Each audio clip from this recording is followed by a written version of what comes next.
Magandang araw mga boss, dito na tayo sa last part. Na ang problema nga ni customer, pag inapakan mo yung brake pedal niya, lumulubog. Lalo na pag nasa traffic. Nako, mas delikado pag ganun. Tapos, nagpakonsulta ata siya sa mekaniko na ang sabi, kailangan na daw itong palitan ng ABS module. At kung papayag daw itong si customer, gagamitan ito ng scanner. Na kapag lumabas sa scanner yung fault code na ABS, patunay daw talaga na kailangan na itong palitan ng ABS module. Ganun. Kaya pala may nag-comment sa akin, sabi niya nanghuhula lang daw ako. Kasi siya may scanner, ginagamit niya siguro sa panluloko, kaya kumikita siya ng malaki. Yung kayang pinost niyang picture, galing naman kaya sa malinis yan. Balik na ako sa trabaho, itong butas ng primary piston, ipasok niya dun sa push rod ng hydrovac. Yun yung tinuturo ng daliri ko. I-connect ko na nga itong brake master assembly dito sa hydrovac niya. Pag inilagay niya yan mga boss, unahin nyo munang ipakapit itong dalawang fitting niya dito sa master cylinder para hindi kayo mahihirapan. At syempre naman, habang ipinapakapit nyo itong fitting dito sa master cylinder, dapat hindi nawawala sa sentro itong brake master assembly nyo dito sa hydrovac. Para yung pusad ng hydrovac, huwag mabunot dito sa butas ng primary piston. Buhusan ko muna ng tubig yung mga pumatak na fluid. After nyan, pwede ko nang ipakapit sa thread niya dito sa stud bolt nga ng hydrovac, itong dalawang nut na number 12. Ayan mga boss, kung makikita nyo yung hawak ko na dalawang nut, pinapakapit ko na yan sa thread niya dito nga sa stud bolt ng hydrovac. Pag okay na, gawit muna ako ng open wrench na number 10 para higpitan ko muna itong dalawang fitting dito sa master cylinder. Tapos, gamit na ako dyan ng socket wrench na number 12 para yung dalawang nut dito sa brake master assembly, mai-final ko na yung higpit. Siyempre naman, after ko mahigpitan yung dalawang nut dito sa brake master assembly, i-check ko pa rin yan para sigurado tayo na maayos nga yung pagkakahigpit ko dito sa dalawang nut. O, di ba? Tapos, isunod ko na sa ilagay itong vacuum hose ng hydrovac. Siyempre naman, huwag niyong kalimutang ilagay yung clamp niya na umiipit niya dito sa hose ng hydrovac. Para nga, wala siyang singaw. O, ayan mga boss, na ilagay ko na yung clamp ng hose ng hydrovac. Tapos ito namang socket wire niya, i-connect ko na rin yan dito nga sa sensor ng brake master assembly. At dahil sa okay na, pwede na tayo ngayon magsalin ng brake fluid. Sir, pabot yung brake fluid mo, sir? Pabot lang, nakakalimutan ko. Isalin lang. Kasi boss, yan yung karamihan na gusto niya palit agad eh. Yun nga eh. Alam niyo mga boss, habang ginagawa ko itong sasakyan ni customer, hanggang ngayon nagsisintimiento pa rin siya dun sa gagawa ng sasakyan dahil nga sa sobrang namang hapit sa pera, gusto palit agad ng pyesa. Yan pa namang mga yan, ang lalakas mamintas. Tapos ang lakas pa ng loob pag-push ng mga ari-arian nila. Galing naman sa panggagancho. Pa-start ko na nga itong makina, alam ko naman di na kayo tinatablan eh. Ayun mga boss, kung mapapansin nyo, lumulubog pa rin itong brake pedal ni customer. Pero hindi na siya ganun kalala. At yan naman, meron pa rin paraan yan.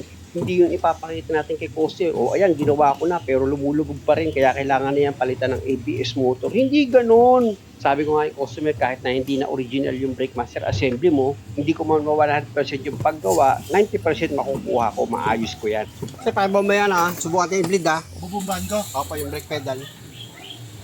Dito sa gagawin ko mga boss, i-bleed ko muna ito dito sa brake master assembly niya. Gagamit ako dyan ng open wrench na number 10. Okay, bombay mo. Open din mo lang. Panoorin nyo maigi mga boss kung paano ko yan i-bleed para matuto kayo. Tandaan nyo, nakadiin sa brake pedal, niluwagan ko itong fitting para lumabas yung hangin. Bomba! Tapos bomba ulit. After ng ilang segundo, open din mo lang. Dito ka naman ngayon sa kabilang fitting magluluwag para lumabas din yung hangin. Pag okay na, pwede mo na ngayon i-final yung higpit. Para dito naman ako ngayon sa mga gulong magbi-bleed para mapalitan nga yung lumang brake fluid dito sa linya niya. Di ba preno? Isa pa, para kung may hangin, matanggal. Bombay mo lang. Perme. Tadin. Yun. Oh, kabilang side. Dito tayo sa likuran. Balik mo lang malibela. O, sige. Release mo yung handbrake, baba mo yung handbrake. Sunod ko palang i-bleed dito sa likuran lang muna, dito sa passenger side. Gagamit kayo dyan ng box wrench sa number 10 para maluwagan nyo nga itong bleeder. Di ba? Pero pwedeng mo lang. Bomba! Perme!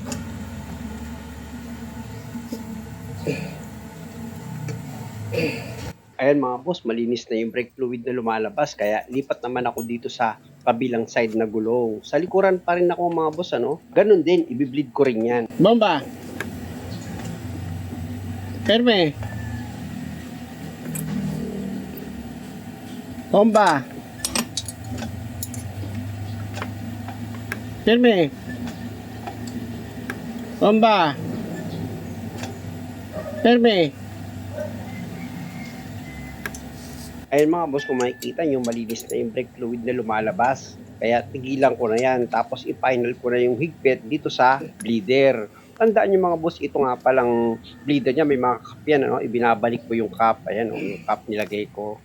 After ko nga mailagay yung rubber cup ng bleeder, lipat naman ako dito sa driver side. Sa harapan na ito mga boss, yan na yung last na i-bleed ko. Kasi yung una kong bleed sa passenger side sa harapan . Ito na ngayon yung huli. Tanggalin ko muna itong rubber cup niya.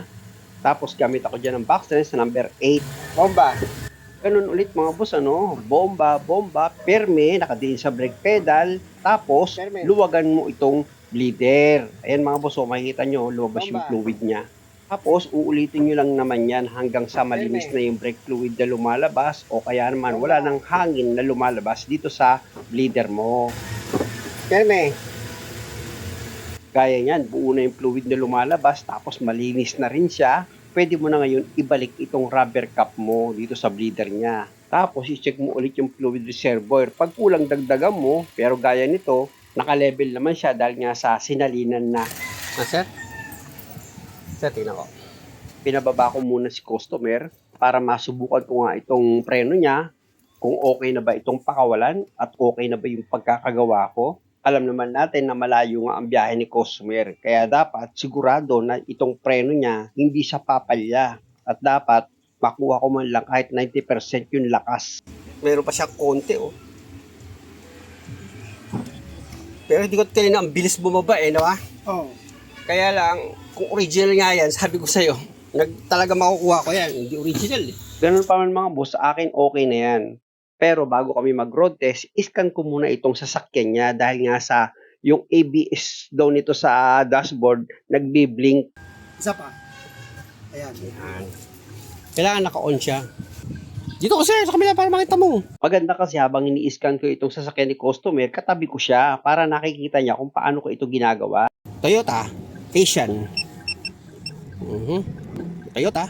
At habang naglo-loading ito mga boss, mag-shoutout muna ako.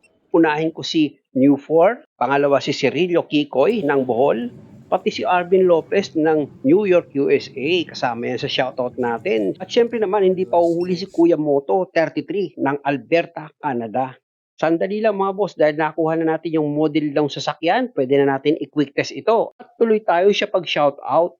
Simulan uli natin kay Tom Arcilla ng Valenzuela. Kasama din dyan syempre si Sunny Añoñevo. Pati si Albert Kylo ng Bulacan. At yung huli natin, syempre si Gary Belano ng Chicago. Maraming salamat sa inyo mga bossing at balik na tayo sa trabaho. Ayan, 100 na. Tingnan natin sa report Okay. Report. Ayan mga boss, yung lumabas na fault code dito sa ABS ni customer. Pinabasa ko nga sa kanya yung mga lumabas na fault code dito sa scanner ko. Ibig sabihin ba yan, palitan ng ABS module? Pupunta ngayon tayo dito sa quick erase. Tatanggalin niya. Alam niyo mga boss, para matigil yung pagbiblink ng ABS niya dito sa dashboard, i-delete ko yan gamit itong scanner ko. At kung makikita nyo, clear DPC has been completed. Ibig sabihin yan, deleted na yung fault code na lumabas. Kaya okay na yan. Tignan nyo Okay na yun. Nawala na. Hindi kasi nanonood. Nawala na siya. Okay na. Di ba? Magic. Punta tayo dito sa sir. Baka sabi mo. Punta tayo sa report, sir, Oo.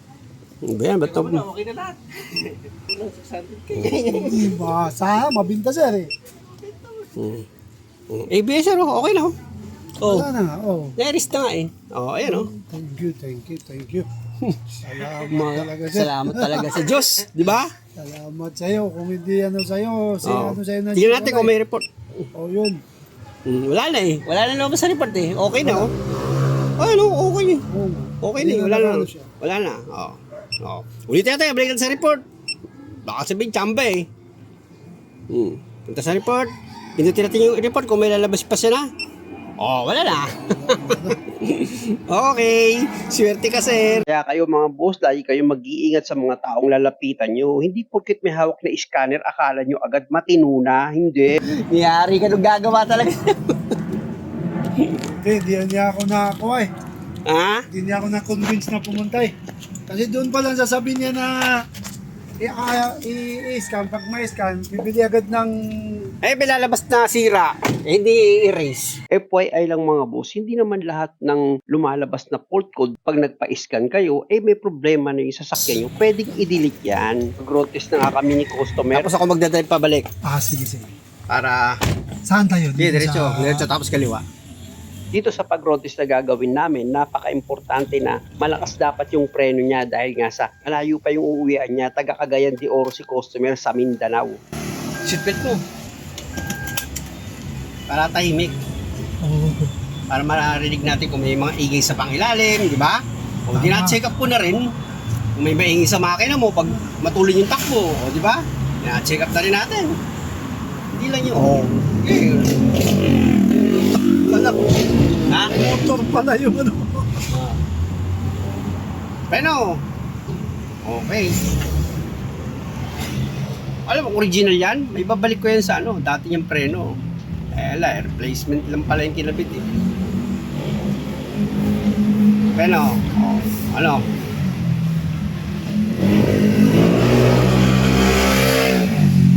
Diba, hindi na siya tumutuloy lumubog? Diba, hindi na siya tumutuloy? Ang nangyari, marumi yung fluid mo. Tapos nagkaroon siya ng hangin. Tapos, yung brake master assembly mo, nakita mo naman, di ba, napakarumi? Ayun lang. Pero, hindi ko sinasabi na mas maganda kasi talaga, original yung ano. Replacement lang yan eh. Pero matagal na rin pinalitan yan sa itsura. Di ba? Ayos na? Okay na?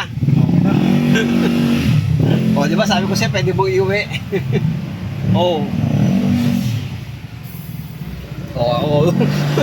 Ano?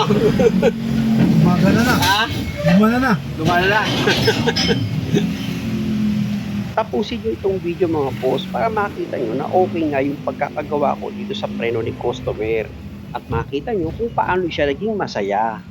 Okay lang. Subok-subukan mo yung preno. Para ano. May seatbelt naman. Hindi naman ako masyado subok-subsob eh. Binibigla-bigla kasi ni customer yung pagpreno na kahit sumusubsub ako, okay lang. Balik tayo. Okay, balik tayo. Ano, ikaw mag-drive? Okay, ako mag-drive. May mga malit-lit.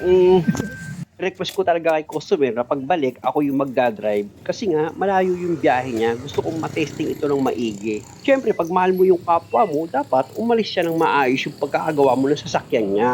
Hindi yung masyado ka mukhang pera na after ka mabayaran, bahala ka na sa buhay mo. Hindi ganon. Ayan di ba?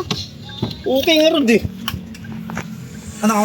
Grabe, laki mo talaga tao. Tingnan mo, layo-layo nung sasakyan. Upuan. Daan dito. Ganyan lang. Pila mo sa daan. Sa daan, sige. Ikaw muna, nakahiga itong sasakyan. Para ba tayo, Alam mo, mag-drive hindi ka komportable eh. Ay, totoo. Grabe kasi mga boss, ang laking tao ng customer. Itong upuan, ang layo sa akin. Ayan. Okay na? Okay na. Okay. Lokos Nachamba natin, manager. Thank you, sir. Kasi may dalang kang Oo. swerte eh. Basta, Nakapinakinggan ka niya, alam mo pag nakakinggan talaga tayo ni God, sir. Pero sir, wala pa tayong DVD dyan, DVD. Wala na kayo ni Wala na? yan, sir. Wala na tayong DVD? Wala na. Lagi ako yung kaibigan ako Muslim sa Marikina eh. Doon ako lagi bumibili ng ano. Mga DVD. Bibili ka ng DVD. Di ba? Kita mo gumagalaw-galaw. Gumana na, no? Lakas kunting apak mo lang yan Sir, pasensya ka natin, testing natin. Okay na. Mamaya eh. Okay na yun, Kasi sir. yung maghihiwalay tayo, pagdating mo ng Mindanao, may ikwento mo ako. Oo. May recommender na ito, maganda si sir. Huwag mo lang ako rekomenda. Ayun, sir. Kwento mo nila. Kasi mahirap ka hanapin, sir eh. Totoo Mahirap lang. Kanal? Mahirap ako hanapin? Hindi ka nagre-reply sa FB. Kasi pasensya ka na talaga. Busy talaga. Kasi may mga dati na akong customer eh. Kaya hindi na ako kumukuha ng customer pa. Kaya. Doon sumagot ka, sabi ko, Eh nung sinabi mo lang may sa awa akin, talaga si Diyos na ano, Siyempre. agad na mapunta ako sa kanya. Yes. Kasi may mga natawagan ako, sabi, papalitan agad. Ang ano? Nung Jules. Oo, giro mo. Yung agad ang gusto. Sabi ko, grabe naman. Dapat, dumaan mo na sa... Kita mo, hindi mo bubombahin ng preno. Isang apa ko lang yan. Oh, di ba? Ang lakas-lakas.